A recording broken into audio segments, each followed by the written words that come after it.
Good morning everyone. Today I would like to tell you about verb. आज मैं verb के बारे में बात करूंगा और आप लोगों को वर्ब के बारे में बताऊंगा। ठीक है, ध्यान से समझना बात को। वर्ब मतलब होता है क्रिया। स्टार्ट करो। वर्ब मीन्स होता है क्रिया। क्रिया का मतलब इससे पहले भी मैंने आप लोगों को बताया कि क्रिया क्या होता है। क्रिया का मतलब होता है कोई काम करना, मतलब state of action. State of action मतलब किसी कार्य का होना क्रिया कहलाता है। वाक्य में जो भी काम होता है, जैसे कि सोहन घर जा रहा है, तो जाना वर्ब है, क्रिया है। उसी के बारे में आज मैं विस्तारित रूप से समझाऊंगा कि वो सारे फॉर्म्स में वर्ब कितने टाइप्स होते हैं, कितने इसके पार्ट्स होते हैं, क्या क्या होता है, सारी बात मैं आज विस्तार रूप से बताऊंगा। लेकिन इनके यूजेस नहीं आज बताऊंगा, इसको मैं विस्तार रूप से बाद में बताऊंगा। ध्यान से समझो। वर्ब के दो पार्ट होते हैं, एक होता है हेल्पिंग वर्ब, एक होता है main verb. Only two part, there are two part of verb. एक होता है हेल्पिंग वर्ब और एक होता है मेन वर्ब। दो ही वर्ब होता है, HB एंड MB, दो वर्ब होता है। ठीक है, HB और MB। ठीक है, हेल्पिंग वर्ब क्या होता है? हेल्पिंग वर्ब वो वर्ब होते हैं जो मेन वर्ब की सहायता करते हैं किसी सेंटेंस में, किसी वाक्य को समझाने के लिए। समझते हैं इसके बारे में। हेल्पिंग वर्ब के दो पार्ट होते हैं, एक होता है प्राइमरी ऑक्सिलरी और एक होता है मॉडल ऑक्सिलरीज। ठीक है, primary auxiliaries and model auxiliaries. Primary auxiliary जो होता है वो बेस पर निर्भर है। बेस में क्या है? प्राइमरी ऑक्सिलरी जैसे बी है और हैव है और डू है। प्राइमरी ऑक्सिलरी के तीन ही पार्ट है, पहला, दूसरा और तीसरा। तीन पार्ट है, बी, हैव, डू। ठीक है, ध्यान से समझना। कोई बात समझ में ना आए तो आप लोग कमेंट करके पूछ सकते हो। ठीक है, एवरीवन जो यहाँ उपस्थित है सब लोग पूछ सकते हैं। तो बी, हैव, डू तीन पार्ट होता है इसका। अब बी क्या होता है? बी का जो यूजेस है वो कॉन्टिन्यूअस में होता है। कॉन्टिन्यूअस में होता है, कॉन्टिन्यूअस में होता है बी का प्रयोग।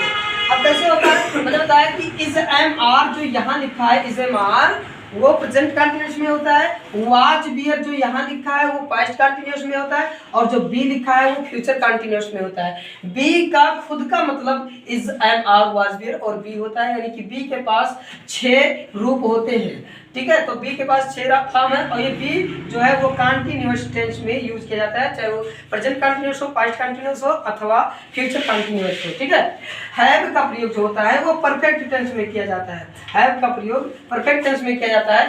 हैव और हैज का प्रयोग वो प्रेजेंट परफेक्ट टेंस में होता है और हैड का प्रयोग पास्ट परफेक्ट टेंस में होता है और केवल हैव का प्रयोग फ्यूचर टेंस में होता है। फ्यूचर टेंस में हैज का प्रयोग नहीं होता है। ध्यान रखना है कि वो प्रेजेंट परफेक्ट होगा, पास्ट परफेक्ट होगा और फ्यूचर परफेक्ट, 3 टेंस होंगे। ठीक है, डू के बारे में समझते हैं। डू का प्रयोग जो होता है वो इंडेफिनिट में होता है। इंडेफिनिट में होता है। इंडेफिनिट डू जो है और डज ये प्रेजेंट इंडेफिनिट में होता है, जबकि डिड जो है पास्ट इंडेफिनिट में होता है। फ्यूचर इंडेफिनिट में डू के किसी फॉर्म का प्रयोग नहीं करते हैं। फ्यूचर अगर जो है फ्यूचर इंडेफिनिट की अगर बात कर ली जाए कि फ्यूचर इंडेफिनिट में क्या यूज होता है, तो फ्यूचर इंडेफिनिट में विल अथवा शैल का प्रयोग होता है। ठीक है, इस तरह से जो प्राइमरी ऑक्सिलरी है वो 12 होता है। 12 मतलब 3 होता है, 3 का बी, हैव और डू होता है। बी के 6 फॉर्म होते हैं, हैव के 3 फॉर्म होते हैं और डू के 3 फॉर्म होते हैं। ठीक है, मॉडल ऑक्सिलरी देख ली जाए तो मॉडल ऑक्सिलरी जो होता है बहुत ही उपयोगी है स्पीकिंग में और अपने ग्रामर को बनाने में, शुद्ध करने में जो है मॉडल ऑक्सिलरी का बहुत बढ़िया रोल है। जैसे कि can, could, may, might, will, would, shall, should, must, ought, to, use to, need और डेयर, ये कुल मिलाकर के 13 होते हैं और प्राइमरी ऑक्सिलरी 12 होता है। 12 और 13 25 होता है। जो कुल मिलाकर के आपका हेल्पिंग वर्ब बनता है वो 25 बनता है। 26वां हेल्पिंग वर्ब नहीं होता है। मान लीजिए सिर्फ हेल्पिंग वर्ब जो होगा वो 25 ही होगा। ठीक है, समझ में आ रहा है? बात समझ में आ रहा है? कुछ पूछना तो पूछ सकते हो। ठीक है, उसके बाद में आता है आपका मेन वर्ब। मेन वर्ब जो होता है, मैंने इससे पहले भी आप लोगों को बताया कि जो वर्ब होता है उसके 5 फॉर्म होते हैं। वर्ब का first form, second form, third form, yes या ईएस फॉर्म और आईएनजी फॉर्म। जैसे कि मैंने एक वर्ब लिया था गो। गो के 5 फॉर्म क्या होता है?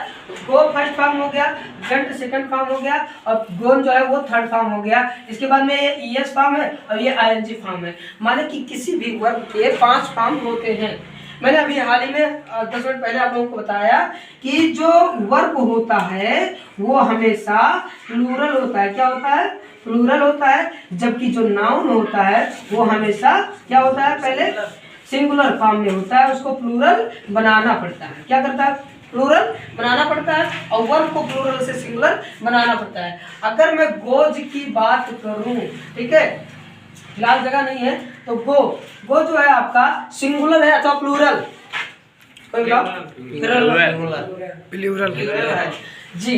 ये जो गो है वो फिलहाल में प्लूरल है। मैंने अभी बताया कि जो वर्ब होता है वो हमेशा प्लूरल फॉर्म में होता है, उसको सिंगुलर फॉर्म बनाना पड़ता है। और जो जैसे मानते हैं किसी का कोई नाउन है, जैसे कि लिखा है SCHOOL, स्कूल सिंगुलर है तो प्लूरल सिंगुलर, ये सिंगुलर है, इसको प्लूरल हम कैसे बनाएंगे? इसमें यस या ES जोड़ करके, जैसे SCHOOL स्कूल्स, ये आपका क्या हो गया? प्लूरल हो गया। क्या हो गया? प्लूरल हो गया। और अगर हम गो में ES जोड़ते हैं तो ये क्या बन जाएगा? सिंगुलर बन जाएगा। इस तरह से बहुत सारे नियम हैं। चलिए मेन वर्ब के बारे में समझते हैं। मेन वर्ब जो होता है, एक होता है, ये कुल मिलाकर के 5 होता है, finite, non finite, transitive, intransitive और काउजिटिव होता है। फाइनाइट किसको कहते हैं? वर्ब के फर्स्ट फॉर्म को फाइनाइट वर्ब कहते हैं। ध्यान देना, जैसे कि गो है, ईट है, वाश है, खाना पीना, रोना धोना, जितने भी वर्ब आप लोग वर्ब के नाम पर पढ़ते हो, की वर्ब इसे कहते हैं। तो उसी में आपको ये समझना है कि जो फर्स्ट फॉर्म होता है उसको हम फाइनाइट वर्ब कहते हैं। अच्छा, एक चीज और है, प्रेजेंट पार्टिसिपल भी इसी को कहते हैं। फाइनाइट वर्ब को फर्स्ट फॉर्म कहते हैं और प्रेजेंट पार्टिसिपल को भी फर्स्ट फॉर्म के रूप में हम जानते हैं। नॉन फाइनाइट क्या होता है? नॉन फाइनाइट मतलब होता है कि इन्फिनिटिव इसमें होगा, यानी कि 2 प्लस वर्ब का फर्स्ट फॉर्म जो होगा वो इन्फिनिटिव होगा। और जीरंड होता है, मतलब वर्ब के फर्स्ट फॉर्म में आईएनजी फॉर्म हो तो उसको जीरंड कहते हैं। लेकिन इसमें रूल ऐसे वर्ब का फर्स्ट फॉर्म प्लस आईएनजी मतलब जीरंड नहीं समझना है, इसको पूरा समझ लेते हैं थोड़ा सा। कि जो जीरंड होता है, अगर किसी वर्ब के फर्स्ट फॉर्म में आईएनजी फॉर्म लग जाए और वो नाउन जैसा बिहेव करे, मतलब नाउन बन जाए, तो ही हम उसको जीरंड कहेंगे। अथवा उसको हम यहाँ देखो नहीं, इसको सिर्फ जो है आईएनजी फॉर्म वाला वर्ब कहेंगे, ठीक है। इसको जीरंड, जब वर्ब के फर्स्ट फॉर्म में आईएनजी फॉर्म लगेगा और नाउन जैसा बिहेव करेगा तभी हम उसको जीरंड कहेंगे, अथवा जीरंड नहीं कह सकते हैं। फिर पार्टिसिपल होता है, नॉन फाइनाइट के अंतर्गत आता है इन्फिनिटिव, जीरंड और पार्टिसिपल। पार्टिसिपल के 3 पार्ट होते हैं। कौन कौन सा होता है इसमें? पार्टिसिपल में प्रेजेंट पार्टिसिपल, पास्ट पार्टिसिपल और परफेक्ट पार्टिसिपल होता है। प्रेजेंट पार्टिसिपल जो होता है वो वर्ब का फर्स्ट फॉर्म यानी कि फाइनाइट को कहते हैं, और पास्ट पार्टिसिपल वर्ब के सेकंड फॉर्म को कहते हैं, परफेक्ट पार्टिसिपल वर्ब के थर्ड फॉर्म को कहते हैं, ठीक है। यानी कि देखो पार्ट में कितना पार्ट डिवाइड है? फाइनाइट वर्ब, उसके बाद नॉन फाइनाइट, नॉन फाइनाइट में 3 पार्ट है, इन्फिनिटिव, जीरंड, पार्टिसिपल। पार्टिसिपल में 3 पार्ट है, present participle, past participle, perfect participle, इतना सारा पार्ट है। उसके बाद में आपका तीसरा नंबर आता है ट्रांजिटिव वर्ब। ट्रांजिटिव वर्ब किसे कहते हैं? थोड़ा सा मैं आपको एग्जांपल से बताऊंगा, एग्जांपल लेकर के कि जो है ट्रांजिटिव किसे कहते हैं। ध्यान से समझ लो, जो लोग नहीं पढ़े हैं वो लोग भी समझ लेंगे। जैसे लिखा है राम, ठीक है, और गोज टू मार्केट। अभी start Ram goes to market. मैं ट्रांजिटिव बताने जा रहा हूँ छोटे से ग्लांस में। देखो राम गोज टू मार्केट, अब ये जो राम है वो आपका सब्जेक्ट है। मैंने ये भी बताया कि किसी भी सेंटेंस का, एक सेंटेंस लिखा है, किसी भी सेंटेंस का जो सब्जेक्ट होता है वो नाउन भी हो सकता है अथवा प्रोनाउन हो सकता है। ये सब्जेक्ट नहीं ऑब्जेक्ट के लिए भी लागू होता है। किसी भी सेंटेंस का सब्जेक्ट हो चाहे ऑब्जेक्ट हो, वो नाउन अथवा प्रोनाउन, नाउन अथवा प्रोनाउन हो सकता है, ठीक है। तो राम सब्जेक्ट है, गो जो है वो आपका क्या है? वर्ब है। गो क्या है? वर्ब है। अच्छा, वर्ब के बाद में आपको कोई ऑब्जेक्ट दिख रहा है? टू जो है वो ऑब्जेक्ट नहीं है। मैंने बताया कि गो के बाद यानी कि वर्ब के बाद में तुरंत अगर आपको ऑब्जेक्ट मिलता है तो वो ट्रांजिटिव होगा। क्या होगा? ट्रांजिटिव होगा। और अगर किसी भी वर्ब के तुरंत बाद आपको ऑब्जेक्ट नहीं दिख रहा है तो वो इनट्रांजिटिव होगा। क्या होगा? इनट्रांजिटिव होगा। तो ये गो के बाद में हमको कोई ऑब्जेक्ट नहीं दिखता है। दिखता है, बिल्कुल दिखता है। मार्केट ऑब्जेक्ट है। क्या है? मार्केट ऑब्जेक्ट है। लेकिन ध्यान देने योग्य बात ये है कि आपको ये समझना है कि ऑब्जेक्ट जो है वो प्रीपोजिशन होता है, ना कि वर्ब का है। किसका? ये जो ऑब्जेक्ट है वो प्रीपोजिशन का है, ऑब्जेक्ट का नहीं है। तो माने कि इस वर्ब के पास कोई भी ऑब्जेक्ट नहीं है, इसीलिए ये जो वर्ब है वो इनट्रांजिटिव है। समझ में आया?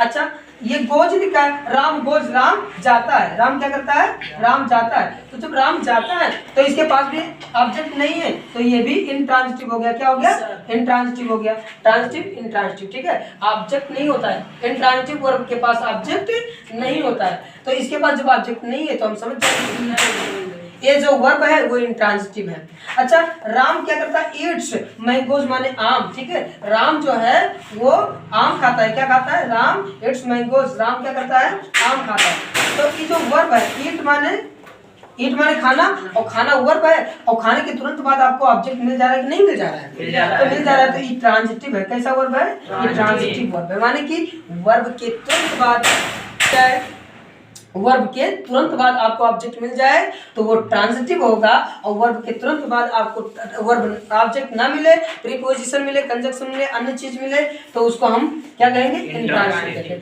कॉजेटिव वर्ब क्या होता है, कॉजेटिव वर्ब जो होता है ये आपको कारण बताता है। देखो क्या होता है, इसमें लेट है, मेक है, गेट है, हैव है और हेल्प है, ठीक है। हेल्प और लेट का जो प्रयोग है वो सिंपल है, मैंने समझा दिया आप लोगों को, सारी चीज विस्तार रूप से मैंने पढ़ा भी दिया है ना, सारी बात पढ़ा दिया। आपको समझना ये है कि इस कॉजेटिव वर्ब में होता ये है सारे कॉजेटिव वर्ब के लिए कि काम को खुद ना करके, पॉजिटिव वर्ब में होता ये है कि काम को खुद ना करके किसी और से करवाओ, चाहे वो फोर्स लगा के करवाओ और मतलब बल लगा के, या चाहे आराम से कह दो करने के लिए। मतलब अगर आप किसी से कोई काम करवाते, जैसे तुम बाल काटते नहीं हो, क्या करते हो, बाल कटवाते हो, है ना, तुम किताब खरीदवाते हो, तुम जो है मतलब कोई काम किसी से करवाते हो, खाना बनवाते हो, है ना, तो माने अगर काम को खुद ना करके दूसरों से करवाएं तो उसी को हम कॉजेटिव वर्ब के रूप में जो है समझते हैं, ठीक है। बस वर्ब के सारे पार्ट के बारे में मैंने बताया है, बाकी यूजेज मैंने किसी का नहीं बताया। इससे पहले मैंने सारे जितने भी हेल्पिंग वर्ब है, चाहे वो प्राइमरी ऑक्सिलरी हो, चाहे मॉडल ऑक्सिलरी हो, चाहे फाइनाइट वर्ब और नॉन फाइनाइट हो, यानी कि जितने भी वर्ब है, चाहे वो हेल्पिंग वर्ब हो और चाहे मेन वर्ब हो, सारे वर्ब को मैंने विस्तार रूप से लगभग बताया है। नहीं तो बस इतना ही मैं बताऊंगा, और आगे जो है मैं अन्य पार्ट ऑफ स्पीच के बारे में आप लोगों को बताऊंगा। Thank you.